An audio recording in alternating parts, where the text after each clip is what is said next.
I want to talk today about understanding points of view.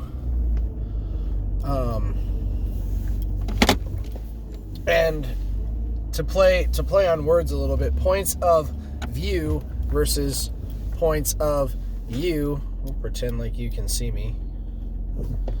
Thank you, sir. Not even looking where he's going. You have to be able to understand other people's points of view just as much as you understand the points of you. We are not the same. Nobody is the same. There are aspects of the way people choose to live their lives that I do not agree with. In a lot of different ways. Okay? And I mean, you fill in any social issue that's come to light in the last 8 to 10 years, any sort of movement. There are parts that I'm okay with, and there are parts that I completely disagree with. This guy is all over the road. My goodness. But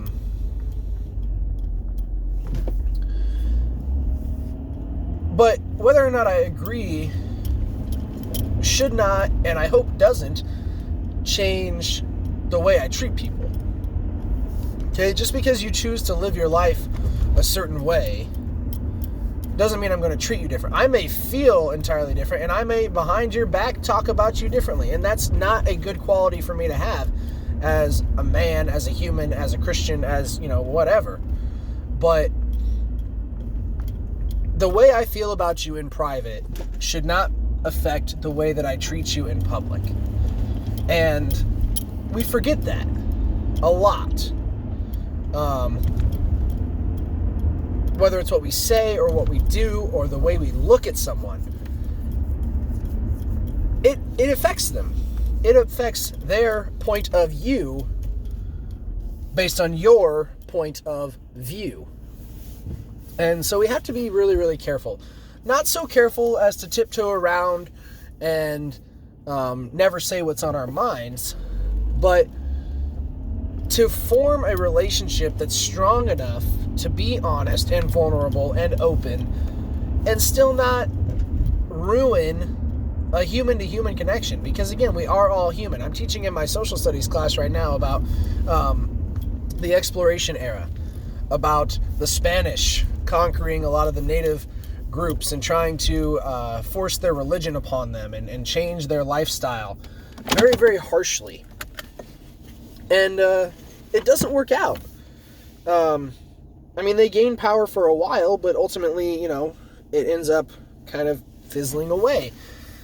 And you can't go into a new relationship, to a new situation, and expect that just because you believe what you believe, that everyone is going to follow suit. And the end to that is, or the solution to that is not violence and anger and conquering.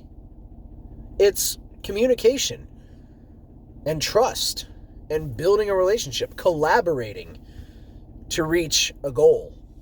Our literature lesson this week is all about being motivated to reach a goal. What is it that motivates you? Is it something within you that you want to feel good about? Is it something someone else has forced upon you? Is it monetary? Is it material? Is it just a feeling? What is it that motivates you to reach a goal? And that's your point of view. The way you are motivated to do something is not the same as anybody else.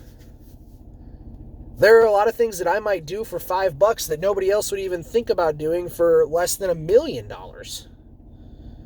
And the opposite is also true. So understanding people's point of view and not taking things too personally. Understanding that a human can think differently than another human. And it doesn't mean that you hate someone. It doesn't mean that you don't want to ever be associated with them. It simply means that one single solitary aspect of your life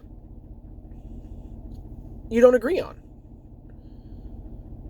And that's okay. As humans, we don't have to agree. If we agreed on everything, we might be happy for a while, but we would be super bored after that little honeymoon period is over. So stand your ground, hold by your convictions, but also be understanding enough to know that other people have theirs. They have their points of view that are different than your point of view. Talk to you tomorrow.